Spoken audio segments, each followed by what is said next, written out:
Failure. The word alone carries weight. It hangs over men like a storm cloud whispering, "You are not enough." Society feeds this lie, that failure is the end, the proof of your weakness, the evidence that you were never meant to rise. But the Stoics saw through this illusion. Marcus Aurelius wrote, "The impediment to action advances action. What stands in the way becomes the way." Failure is not a tombstone, it is a forge. Every man will be broken at some point. A business collapses, a woman leaves, a dream dies. In that moment, most surrender. They allow failure to chain them in bitterness and despair. But the Stoic refuses. He understands that failure is not his enemy. It is his teacher. It strips away vanity, excuses, and weakness, leaving behind only what is real, only what is strong. Seneca declared, "A gem cannot be polished without friction, nor a man perfected without trials."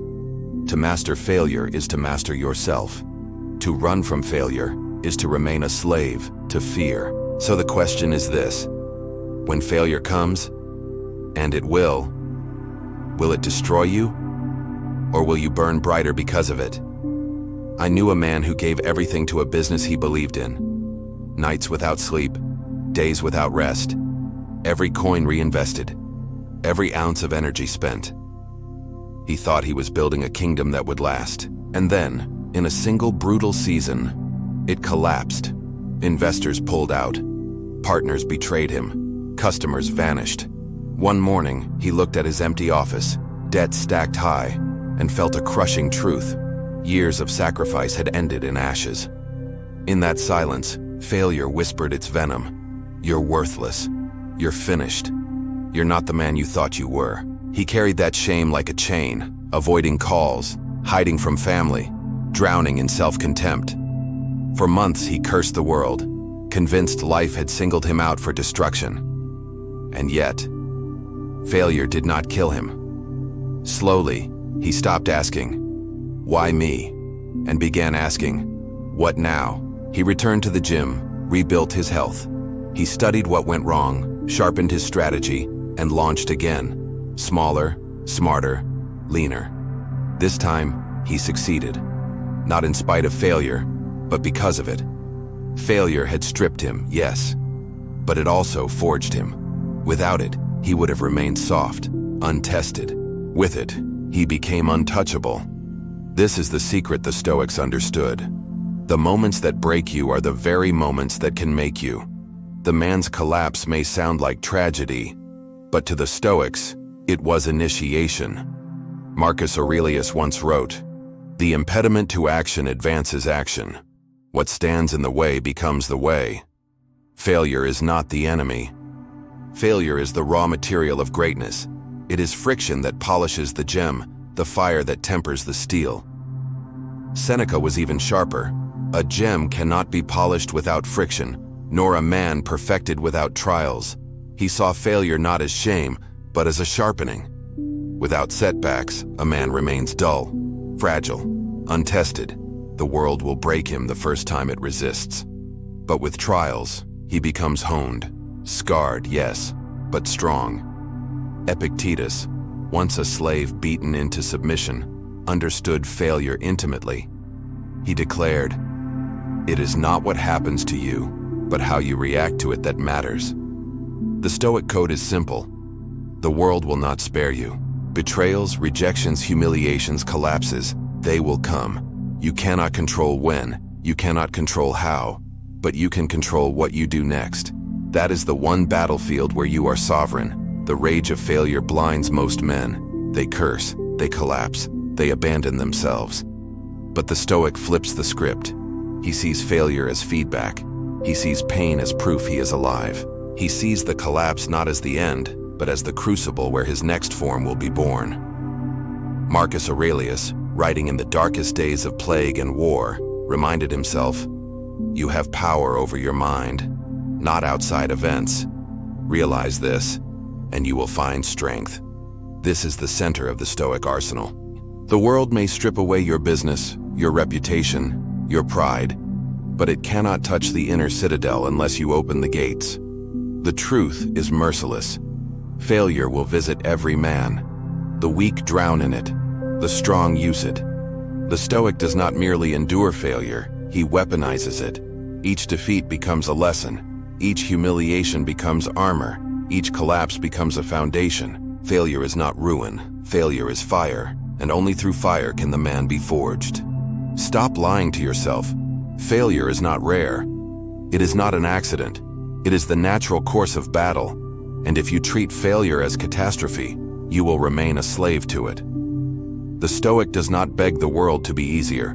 He sharpens himself to be harder. Here are 5 unapologetic tactics to turn failure into fuel. 1. Cut the drama. Name it. Don't bleed over it. Most men collapse not from the failure itself, but from the story they attach to it. I'm worthless. I'm done. Weakness. The Stoic strips that story away. Stated coldly. The deal failed. The relationship ended. The plan collapsed. That's all. This removes poison and leaves only fact. Control the narrative, and the failure cannot own you. 2. Convert pain into a training ground. Seneca said, "Difficulties strengthen the mind, as labor does the body. Treat each failure as a weight room for the soul. You lost a job? Train resilience. You were rejected? Train indifference.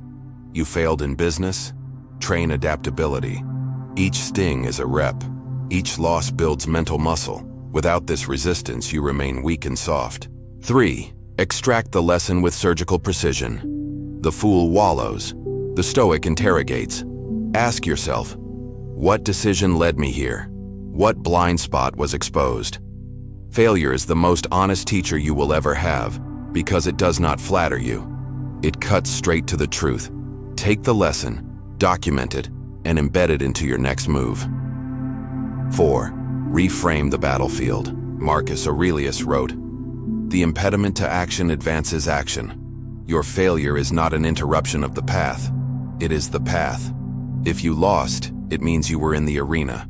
That alone puts you ahead of the millions who never risked anything. Stop asking, why me? And start asking, how does this make me sharper?" 5. Weaponize the scar. Every failure leaves a mark. Most men hide theirs. The Stoic wears them as armor. When insulted, when underestimated, when dismissed, he remembers the pain he already survived, and it makes him untouchable. A man who has already walked through fire fears no spark. Your scars are not signs of weakness. They are proof you can endure what others cannot. Failure is not to be avoided. Failure is to be wielded. The weak collapse under its weight. The Stoic builds upon it. You either let failure define you as broken, or refine you into unbreakable. Failure is not your enemy. It is your forge. Every time you fall, life is not mocking you. It is chiseling you. It is demanding that you harden, refine, and rise sharper than before. The weak retreat into bitterness, excuses, and self-pity. The Stoic steps forward, scarred but unbroken, declaring, "Strike me again. I will not bend." Marcus Aurelius carried an empire on his shoulders and still faced betrayal, loss, and war. Seneca was exiled and condemned to die by the very emperor he once counseled. Epictetus began his life as a crippled slave, yet all of them shared the same truth. Failure is not the end. It is the beginning of wisdom. So I ask you, what will you do with yours?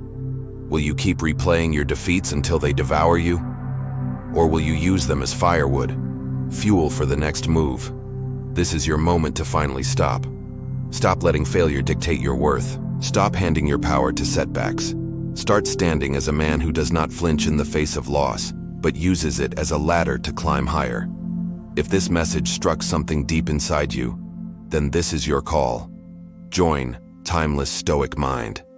Like this video, share it with someone who needs this fire, and subscribe so you never walk this road alone. Leave a comment with the failure you are ready to turn into fuel, and let's sharpen each other, stone against stone. Failure is not your grave, it is your forge. Rise, sharpen, and march.